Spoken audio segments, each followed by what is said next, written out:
Hi there, my name's John Cordy and I'd like to recommend the film Vivarium to you. It's starring the guy, Jesse Eisenberg, little skinny, pale guy. It's really one of my favourite films of all time and I think you'd really enjoy it. I'm going to quickly say that's definitely a joke and please no one watch it, it's just awful. Jim, I'm sorry, I didn't recommend it to you but you watched it anyway. And we can't get that time back.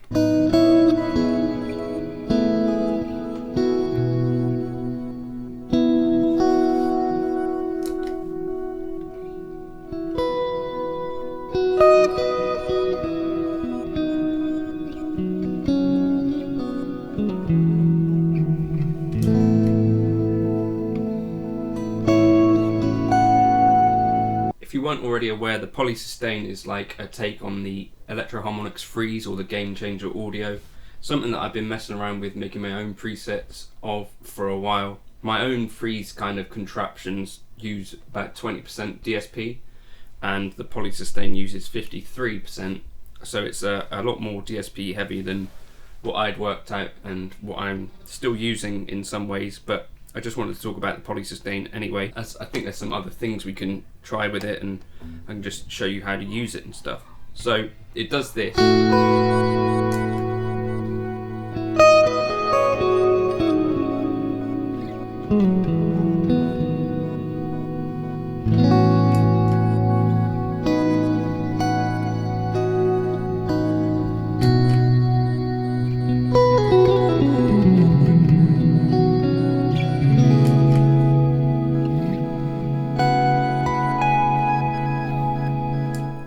So it sustains the chords when you're playing them infinitely. So one of the things that I think is useful to do, what I'm doing is I've got the Polysustain, I've saved it with it on, so saved it when it was staining, but I've also set that foot switch. So if you select the foot switch or put your finger on it, you can set the type to momentary switching rather than latching. And so that's what I've done. So there's a few ways you could have it set up. You can set it up to latching, so you press it, then you press the button and it latches, and then it will sustain for as long as you don't press it off, if that makes sense.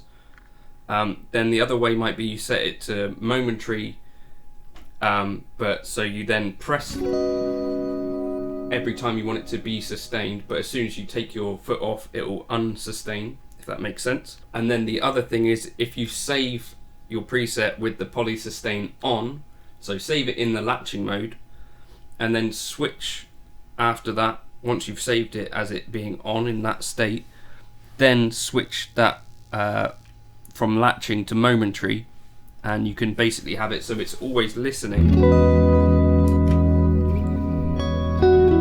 but you don't have to press it down the whole time,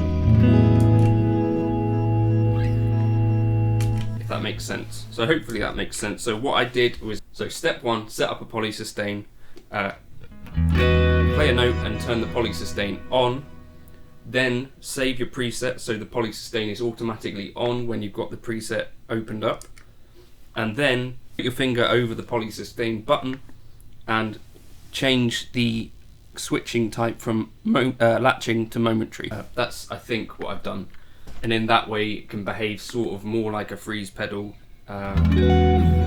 Anyway, so another consideration that I had the other day was, I did a video where I was saying that this is probably the optimal setup for messing around with these new pedals, the poly things and stuff. So you've got one line dedicated to like your amp and normal effects, and then one line dedicated to the more DSP intensive things like Polysustain. So that takes up 53% of the DSP of one of these lines, basically. So my initial kind of experiments put it up on this first line. But then I thought, well, if I want to change like amp drive and on snapshots and stuff, maybe you want to put it on the other line. So I guess if you want to be able to use your amp parameters and have it not affect the Polysustain, then put your Polysustain after the amp, and that's probably going to mean that you want to use the signal path to for your polysustain. If you're not going to be using the amp drive features, then by all means you could put your amp second. So there's kind of two different ways to think about trying that. But for me, one of the things that I like to do is kind of use snapshots to have different drive settings on the amp. And so that's why I'm thinking now that probably if I'm using the polysustain, I'm going to have my amp on the first signal path and my polysustain on the second. And that's what you're hearing. So I can switch between snapshots where my amp has different drive settings and it doesn't affect the sustain, you can see, which is kind of neat. The other thing I've done is assign the interval to my expression pedal, so I can jump up an octave if I want to.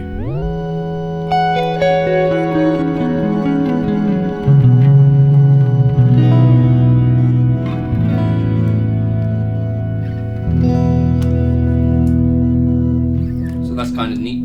I wanted to also try this other thing, so I'm going to just copy this preset.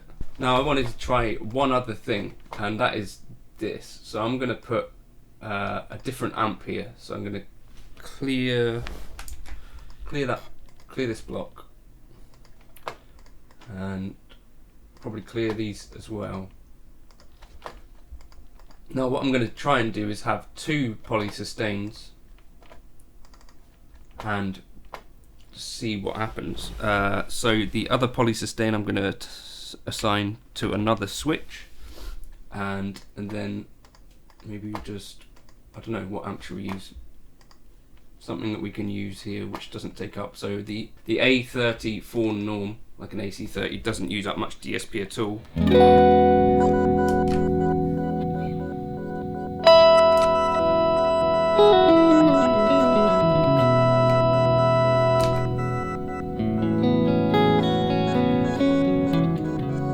And we can have like a dual freeze thing going on, which is kind of super cool.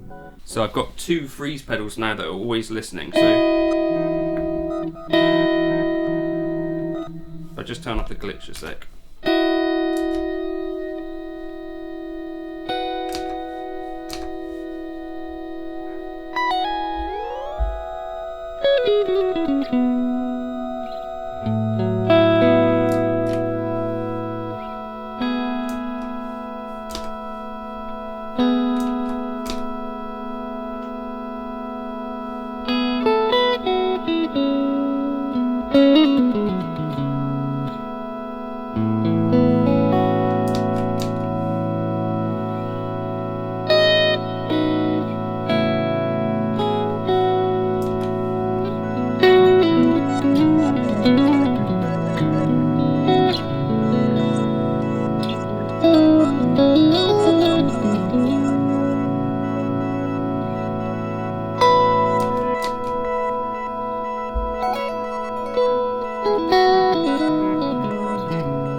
So here's freeze 1.